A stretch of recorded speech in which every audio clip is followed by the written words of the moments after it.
ಗದ್ದಿಗೆ ಹತ್ರ. ಅಲ್ಲಿಗೆ ನಮ್ಮನ್ನ ಯಾರೋ ಕರ್ಕೊಂಡು ಹೋದ್ರು. ನಾನು ಸುಮಾರು ಒಂದು 30 ವರ್ಷದ ಹುಡುಗ, ಅವ್ರಿಗೂ ಸುಮಾರು ಒಂದು 50 ವರ್ಷದವರು. ಅವರು 5ನೇ ಕಾಲಮಲ್ಲಿ ಆಡ್ತಾ ಇದ್ರು ಹಾರ್ಮೋನಿಲಿ. ನಾವೆಲ್ಲ ಏಕನಾಥದಲ್ಲಿ ಆಡೋರು. 2 ಪುರಂದರದಾಸರದೇ. ಅವರು ಪುಟ್ಟಮಹಾದೇವಪ್ಪ ಅಂತ ನನಗೆ ತತ್ವ ಕಲಿಸಿದ್ರು ಪಾಪ. ಅವರು ಒಂದು ತತ್ವ ಎತ್ತಿದ್ರು. ಅವರು ಅನುಭವ ತತ್ವ ಅವೆಲ್ಲ 2 ಪುರಂದರದಾಸರ ತತ್ವನೇ. ಅವರೊಂದು ಎತ್ತಿದ್ರು, ಒಲ್ಲೇನೆ ವೈದಿಕ ಗಂಡನ ನಾನೆಲ್ಲಾದರೂ ಹೋಗಿ ನೀರಾದು ಮುಕುವೆ, ಒಲ್ಲೇನೆ ವೈದಿಕ ಗಂಡನ ಅದಾಡಿದ್ರು ಅವರು. ಈಗ ನನಗೆ ಇವ್ರು ಕಲಿಸಿದ್ರಲ್ಲ, ಆ ತೋಡಿನೇ ಕಲಿಸಿದ್ರು. ನಾನು 7ನೇ ಕಾಲಂ ಕೊಟ್ಟೋಗ್ಬಿಟ್ಟೆ. ಅವ್ರಿಗೆ ಬೆಚ್ಚಿ ಬೆರಗಾಗೋದ್ರು. ನಾನು 5ನೇ ಕಾಲಮಲ್ಲಿ ಇಲ್ಲಿರೋರಿಗೆಲ್ಲ ನಾನು 5ನೇ ಕಾಲಮಲ್ಲಿ ಆಡೋನು. ನನಗೆ ಮೀರಿಸ್ಬಿಟ್ಟಲ್ಲಪ್ಪ ಸಂತೋಷಕ್ಕೆ 7ನೇ ಕಾಲ ಬಂದ್ಬಿಟ್ಟದೆ. ಮುಪ್ಪಿನ ಗಂಡನ ಹೊಲ್ಲೇನು ನಾನು ಆಡೋದು. ಅವ್ರು ಅದಾಡಿದ್ರು, ನಾನು ಇದಾಡ್ದೆ. ತಪ್ಪಾದಿ ಪಡಿ ಪಾಡ ಪಡಲಾರೆ ನಕ್ಕ, ಮುಪ್ಪಿನ ಗಂಡನ ಹೊಲ್ಲೇನು ನಾನು. ಅಕ್ಕ ಉದಯದಲ್ಲಿ ಹೇಳಬೇಕು, ಉದಕ ಕಾಸಲು ಬೇಕು. ಉದಯದಲ್ಲಿ ಹೇಳಬೇಕು, ಉದಕ ಕಾಸಲು ಬೇಕು. ಬದಿಯಲ್ಲಿ ನಾನೆದ್ದು ಬಜೆ ಹರಿಯಬೇಕು.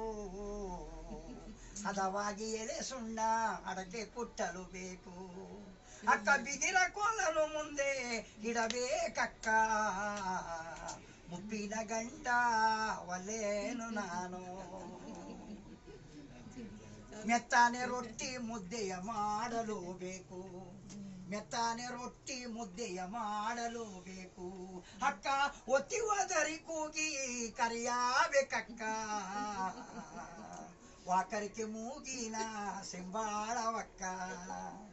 ಅಕ್ಕ ಮತ್ತೆ ವೇಳಗೆ ಎದ್ದು ತೊಳೆಯಬೇಕಕ್ಕ, ಮುಪ್ಪಿನ ಗಂಡ ಒಲ್ಲೇನು ನಾನು.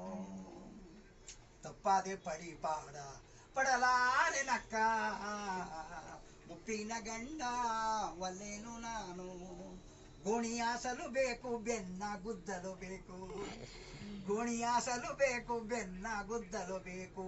ಗೋಣ ಇಡದು ಮೇಲಕ್ಕೆ ಎತ್ತಬೇಕಕ್ಕ, ಶ್ರೀನಿಧಿ ಪುರಂದರ ವಿಠಲನ್ನ ನೆನೆಯುತ್ತ ನಾನೊಂದು ಮೂಲೆಯಲ್ಲಿ ಒಳಗಬೇಕಕ್ಕ, ಮುಪ್ಪಿನ ಗಂಡ ಒಲ್ಲೇನು ನಾನು. ಇದು ಇದು ಏನೇ ಸಮಸ್ಯೆ ಇದೆ ಅನ್ನೋದು ಅಷ್ಟು ಹೇಳ್ಬಿಟ್ಟು ಸಮಸ್ಯೆ. ಬಜೆ ಹರಿಬೇಕು ಅಂತ ಒಂದು ಕುಪ್ಸ ಇದೆ. ಮೆತ್ತಗೆ ರೊಟ್ಟಿ ಮುದ್ದೆ ಹಲ್ಲಿಲ್ಲ, ನಡೆಯಲ್ಲ. ಕೊಡ್ಬೇಕು ಅವ್ರಿಗೆ. ಹಿರಿವಿ ಇವೆಲ್ಲನೂ ನೋಡ್ತಾ ನೋಡಿ, ಅವತ್ತಿನ ಕಾಲದಲ್ಲಿ ಅಂತಂತವ್ರಿಗೆ ಮದುವೆ ಮಾಡ್ಬಿಡ್ತಾ ಇದ್ರು. ಆಸ್ತಿ ನೋಡಿ ನೋಡಿ ನಾನು ತಮಿಳಿನಲ್ಲಿ ಹುಡುಗಿ ತಗೊಂಡು ಮುದ್ಕೊಂಡು ಮಾಡ್ಬಿಡೋರು. ಯಾಕೆ ಅವ್ರಿಗೆ ಸಾವುಕಾರರಿಗೆ 50 ಎಕರೆ ಗದ್ದೆ ಇದೆ, ಅದ್ರ ಮೇಲೆಲ್ಲ ಮಾಡೋರು. ಯಾರು ಹೇಳೋಂಗಿಲ್ಲ ಬಿಡಂಗೂ ಇಲ್ಲ. ಅವತ್ತಿನ ಕಷ್ಟಗಳು, ಇವತ್ತಿನ ನಾಗರಿಕತೆ ಇವತ್ತಿಗೂ ಅದೇ ಇದೆ.